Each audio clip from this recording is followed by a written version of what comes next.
آپ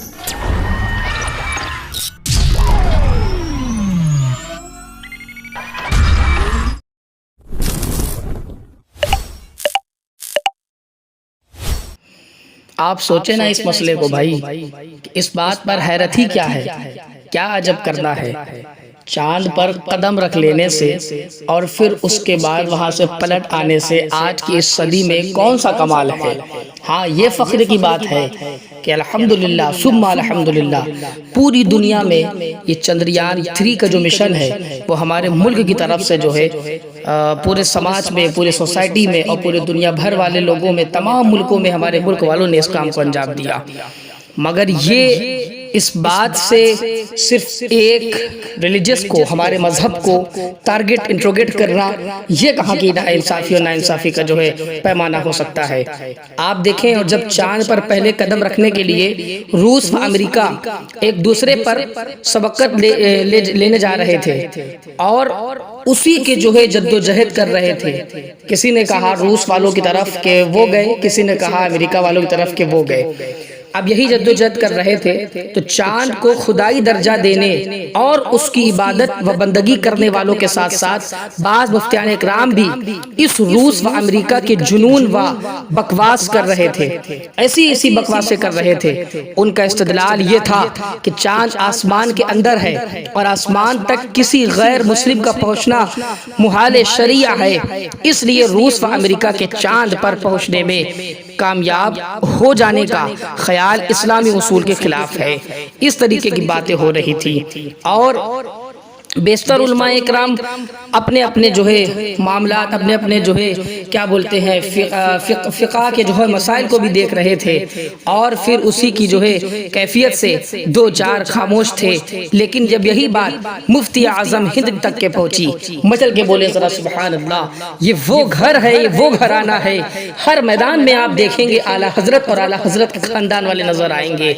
یہ ایسا خاندان ہے، یہ ایک ایسا گھرانہ ہے کہ دنیا کے کسی بھی فیلڈ کے اندر آپ دیکھیں، اب آپ اسی فیلڈ میں دیکھیں، آج ہم اور آپ اس بات پہ بڑا فخر اور جو ہے توقع کر رہے ہیں کہ ظاہر سی بات ہے کہ ہمارے اور آپ کے ملک ہندوستان میں اس طریقے سے لوگ چاند پر گئے اور اس سے پہلے بھی لوگ گئے، تو اس میں لوگ آج انٹروگیٹ کرتے ہیں کہ بتاؤ کہ مولوی حضرات جو ہیں وہ صرف اور صرف جو ہے تھوڑی تھوڑی چیزوں میں اپنے پرانے رسم و رواج کے مطابق زندگی کو عام کر رہے ہیں، جبکہ لوگ تو چاند کی بلندی کو پار کر رہے ہیں۔ لوگوں کو چاہیے کہ وہ اس طریقے سے اسلام کو جو ہے اس کے اندر ریفریش لانے کی کوشش کرے۔ آپ دیکھیں مفتی اعظم ہند نے فرمایا جب چاند کی طرف نگاہ اٹھائی، جب چاند کی طرف نگاہ اٹھائی جاتی ہے تو وہ آسمان کے نیچے دکھائی دیتا ہے۔ صحابی رسول اور مفسر کیا بولتے ہیں ہم مفسرین حضرت عبداللہ ابن عباس رضی اللہ تعالی عنہما کی تفسیر کے مطابق بھی سورج، چاند اور ستارے سبھی زمین و آسمان کے درمیان مسخر ہیں، جیسا کہ تفاسیر کے مدارک میں ہے۔ کیا ہے کہ ان ابن عباس ان الشمس والقمر والنجوم مسخرات بین السماء والارض، یہ اس بات کی حدیث مبارکہ وضاحت کرتی ہے،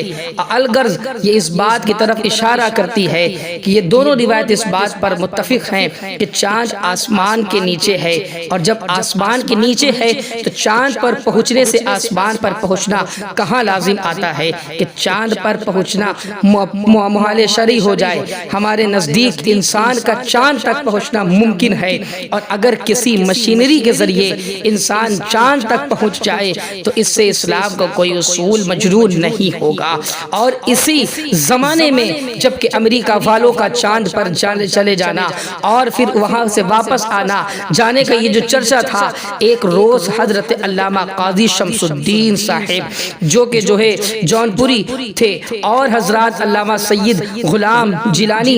میرٹھی وغیرہ علیہ رحمہ اور دوسرے علماء حضرت مفتی اعظم ہند کے بارگاہ میں جب پہنچے، اچھے طریقے سے لوگ خدمت میں ان کے حاضر ہوئے اور بے شمار علماء کی جمع غفیر کی تعداد سے ایک محفل کو منعقد کیا گیا، چاند سورج وغیرہ کی باتوں کو چھیڑا گیا اور چلی رہی تھی۔ اعلیٰ حضرت کے تحقیق کی طرف بھی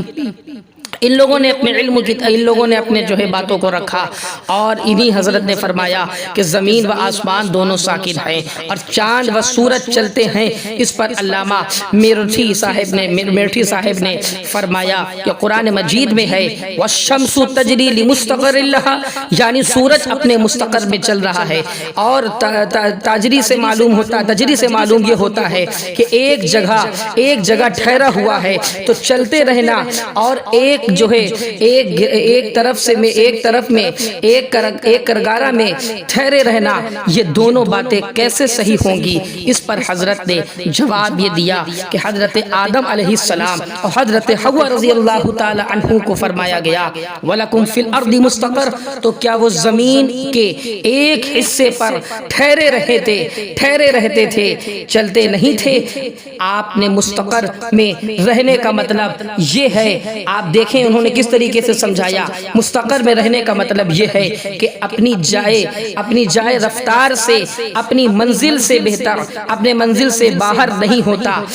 ہوتا، چلتا ہے مگر اپنے درجے بدرجے میں حرکت کرتا ہے۔ اس پر حضرت مرٹھی صاحب خاموش ہو گئے، اور میں یوں ہی اس بات کو بیان نہیں کر رہا، آپ دیکھیں یہ جو ہے رسالہ ایک تھا فقیہ ملت مفتی جلال الدین احمد امجدی صاحب قبلہ، ان کا جو ہے یہ اس طریقے سے باقاعدہ انہی کے درمیان جب مفتی اعظم ہند علیہ رحمہ جس طریقے سے ان لوگوں کی گفتگو سن رہے تھے، اس بات کو بتا رہے تھے، مفتی اعظم ہند نے مزید اس بات کو ثابت کرا۔ یہ تو آج کے لوگ کہہ رہے ہیں کہ چاند پہ جانا کمال ہے، جبکہ آؤ دیکھو 1450 سال پہلے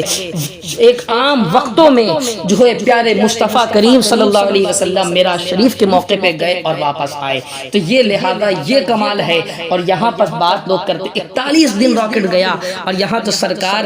مختصر سے وقت میں گئے، اللہ اکبر۔ اور ایسا ہی نہیں، آج حال تو یہ ہے، یہ ایک بہت اہم بحث چھڑ جاتی ہے، افسوس ان لوگوں پر ہوتا ہے جو اپنے آپ کو ویل ایجوکیٹڈ کہتے ہیں، مگر ہر کوئی نہ کوئی بہانے سے مذہب اسلام کے اوپر جو ہے لان تان کرنے سے باز نہیں آتے ہیں۔ مثلا لوگ چاند کو جا رہے ہیں، اور یہ مولوی آج بھی پرانی رسم و رواج کی طرف ہیں، اس طریقے سے کہے لگا کر مزاحیہ کلام کرتے ہیں۔ کچھ لوگ تو ایسے بھی ہیں کہ اسلام کو جو ہے ریفارمیشن کی یعنی اصلاح کی ضرورت کہتے ہیں، کہ اس میں اصلاح کی ضرورت ہے کیونکہ دنیا چاند پر پہنچ چکی ہے، انسان فضا کی مسخر کر چکا ہے، لیکن اسلام کے ماننے والے وہی 1400 سال پرانی کتابیں بخاری، مسلم، ترمذی اور اسی زمانے کی تعلیمات کو لے کر بیٹھے ہوئے ہیں۔ آج اسلام کو جدید تقاضوں کے مطابق کرنے کے لیے ہمیں اسلام کا کوئی ماڈل ورژن چاہیے، اسی سے ملتے جلتے دیگر جملے بھی ہمیں سننے کو ملتے ہیں۔ آئیے ذرا اس کا گہرائی میں جا کر تجزیہ کریں۔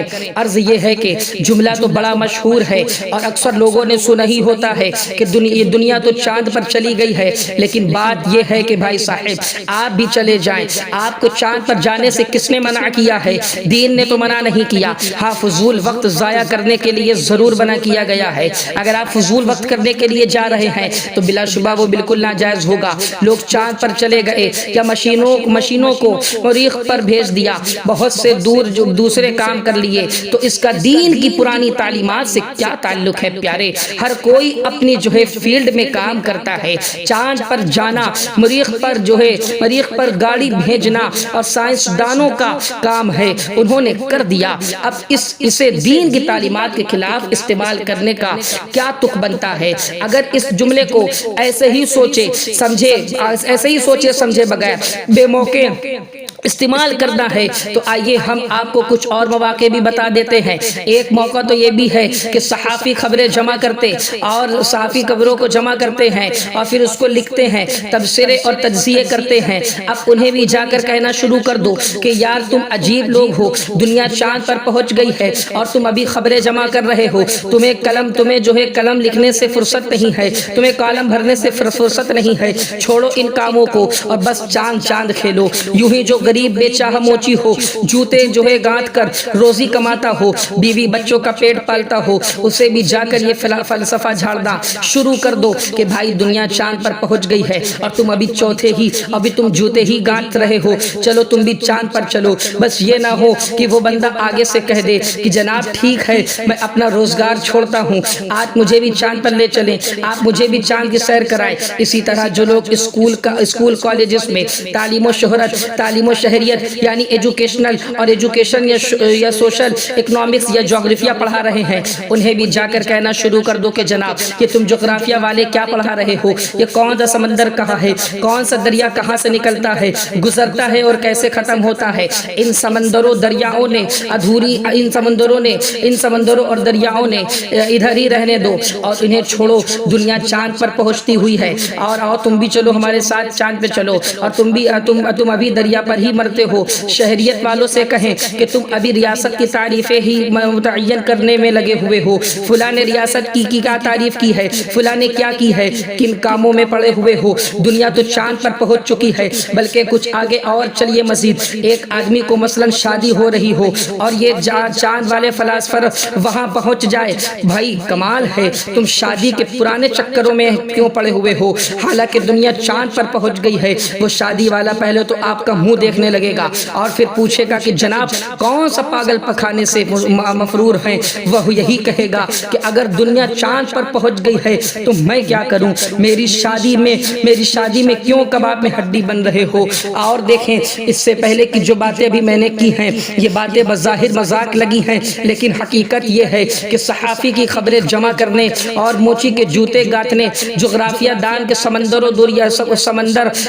اور دریا کی باتیں میں کرنے، اور شہریت والوں کی ریاست سے متعلق گفتگو کرنے، اور دلہا کی شادی سے چاند پر جانے کی بات جتنی بے جوڑ اور احمقانہ لگ رہی ہے، اس سے 1000 گنا زیادہ اس فضول جملے کو دین کی تعلیمات سے جوڑنا احمقانہ اور باطل ہے۔ حقیقت میں تو اس کا جواب وہی ہے، ایسے لوگوں کے لیے وہی بات ہے جو قرآن پاک نے ویسے ہی ایسے لوگوں کو جواب میں لکھا ہوا ہے، وَإِذَا خَاطَبَهُمُ الْجَاهِلُونَ قَالُوا سَلَامًا، کہ جب تمہیں ایسے آدمی فضول بات کرنے والے، بےہودہ دماغ والے، باطل اور احمقانہ دماغ والے مل جائیں اور ایسی باتیں کریں، تو ایمان والوں کی یہ ایک عقیدہ، ایمان والوں کا ایک یہ نظریہ مزاج ہوتا ہے، وہ ایسے جاہلوں کو سلام کرتے ہیں، اپنی جان چھڑکا کے آگے بڑھ جاتے ہیں۔ اس میں کوئی کمال نہیں ہے۔ ہاں کمال تو جب تھا جب سرکار علیہ الصلوۃ والسلام معراج کی جو ہے شب مبارک میں ایک مختصر سے وقت میں گئے ہیں اور مختصر سے وقت میں آ گئے ہیں کہ کنڈی بھی ابھی ہل رہی تھی۔ یہاں کمال کس بات کا ہے؟ فخر ہونا چاہیے اس بات کا کہ ہاں ہمارے جو ہے ہمارے ملک کا ایک ایسا جو ہے چندریان اس طریقے سے پورے دنیا میں پہلی مرتبہ گیا ہے۔ لیکن حال تو یہ ہے اب سارے لوگ اسی کی طرف متوجہ ہیں، اب ہر ایک طریقے سے یہاں اس میں جو ہے ایک دوسرے کو انٹروگیٹ بھی کرا جاتا ہے اور ہر چیز کو مذہبی پیمانے پہ ناپنے کی کوشش کی جاتی ہے۔ پیارے، یہ ساری دنیا کی ترقی سرکار کے قدموں کا صدقہ ہے، لیکن اگر آپ اس کو یوں ہی ویسٹ کریں گے اور آپ اس کو انٹروگیٹ کرنے کی کوشش کریں گے، بات یہ ہے کہ جب سامنے والے کی بات کا سر پیر ہی نہ ہو تو وہاں کیا جواب دیا جائے، عقل و دانش اور فہم و شعور سے کام لیا جائے تو یہ بات کھل کر واضح ہوتی ہے کہ دنیا بہت وسیع ہے، انسانی زندگی کے ہزاروں پہلو ہیں، ایک انسان ہی کی زندگی کی ہزاروں ضروریات ہوتی ہیں، اسے لکھنے کے لیے قلم اور دور رابطے کے لیے موبائل فون، بیٹھنے کے لیے کرسی، لیٹنے کے لیے بیڈ چارپائی، اور گرمی دور کرنے کے لیے اے سی یا فین، سردی جو ہے بھگانے کے لیے ہیٹر اور دیگر ضروریات کے لیے نہ جانے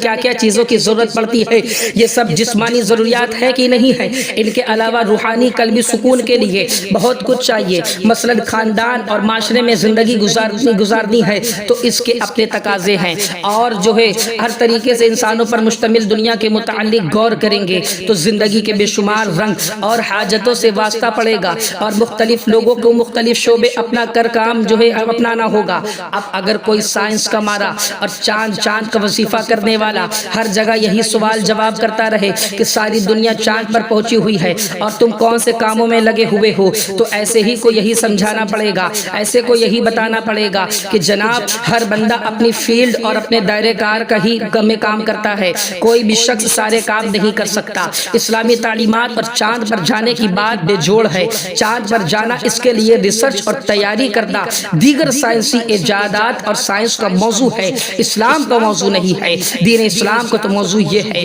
کہ انسان صحیح انسان کیسے بنے گا، اس کا مقصد زندگی، مقصد حیات کیا ہے، وہ اپنے اخلاقی اقتدار کو، اپنے اخلاقی اور روحانی معاملات کو کیسے درست کرے گا؟ ایک انسان کا دوسرے انسانوں سے اور سب سے بڑھ کر اپنے پیدا کرنے والے سے کیا کیسا تعلق ہونا چاہیے، اس کے خالق و مالک کے احکام کیا ہیں، اور بندے کو کس طرح ان احکام پر عمل کرنا ہے، یہ ایسے ہے جیسے زندگی کے عام معاملات کے متعلق سماجی علوم یعنی سوشل سائنس والے بات کرتے ہیں، یا علم شہریت یعنی سیوکس والے جو ہے سماجیات والے، اور عوام کے باہمی تعلقات پر کلام کرتے ہیں، ریاست اور شہریوں کے حقوق و فرائض کیا ہیں، سماجی علوم اور شہریت کو کس طریقے سے رکھا جائے۔ کسی بھی سائنسی ترقی کا نام لے کر مسترد نہیں کیا جا سکتا۔ کوئی یہ کہنا شروع کر دے کہ سائنس کہاں سے ہے، کہاں پہنچ گئی ہے، تم ابھی خاندان، معاشرے، ریاست اور رعایا کے بارے میں اٹکے ہوئے ہو، اسی میں گپے مارنے میں لگے ہوئے ہو، جیسے یہ بات سراسر فضول اور غلط ہے۔ ایسے ہی بلکہ اس سے لاکھوں گنا زیادہ بات باطل یہ ہے کہ سائنسی ترقی وغیرہ کا نام لے کر خدا کے نازل کردہ احکام، اسلامی تعلیمات اور اس کے متعلق تحقیقی جستجو اور تعلیم و تعلم کو فضول کہا جائے، یہ سراسر ناانصافی ہے۔ یہ کس بات کی آپ انصاف پرستی کی بات کرتے ہیں صاحب؟ آج تو ویل ایجوکیٹڈ بننے والے لوگ بڑی گندی نگاہوں سے کچھ لوگ آج کمنٹس پاس کر رہے ہیں، اور وہ ایک تھے خان سر جو اپنے چینل میں کہتے تھے مسلمان سادہ بچہ پالتا ہے، مسلمان کو صرف بچہ پالنا آتا ہے، مسلمان کو پرچون کی دکان کرنا آتا ہے، مسلمان یعنی عبد الکش نہیں کر سکتا۔ ارے پیارے، یہ بے بنیادی باتیں آپ مذہب کے آڑ میں مت دیکھیے، مذہب کے چشمے سے مت دیکھیے، ورنہ آپ اگر میتھمیٹکس، الجبرا اور دیگر چیزوں پہ آئیں گے نا تب بھی آپ فیل ہو جائیں گے، ہر جگہ مسلمان آپ کو نظر آئیں گے۔ بندوق، توپ، میزائل بنانا تو سائنس کا کام ہے،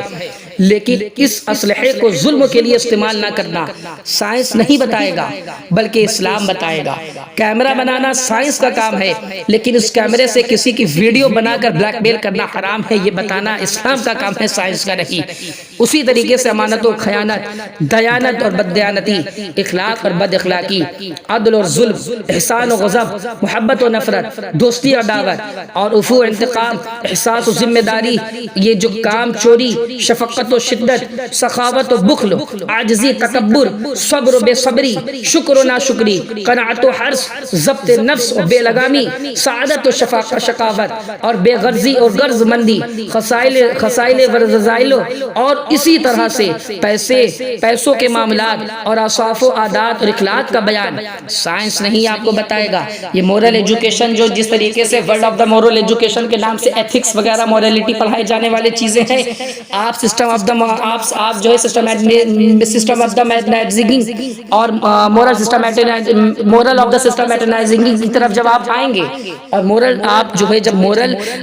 سسٹمیٹک آف اسلام کی ایجوکیشن ڈیولپمنٹ کی طرف جب آپ آئیں گے، اسلامی اقتدار کی طرف جب آپ آئیں گے، اسلامی اقدار کی طرف جب آپ گھسیں گے، جب آپ کو یہ ساری چیزیں سیکھنے کو ملیں گی۔ مگر آپ کوئی شخص یہ کہے مطلقاً کہ ہمیں صرف سائنسی ساری چیزیں سکھائیں گی، تو بھائی یہ ساری چیزیں بے بنیادی باتیں ہیں۔ کیا زندگی میں بلب، موبائل، اے سی، کار، جہاز، چاند پر جانے کی تو اہمیت ہے، لیکن اچھا انسان بننے کی کوئی اہمیت نہیں۔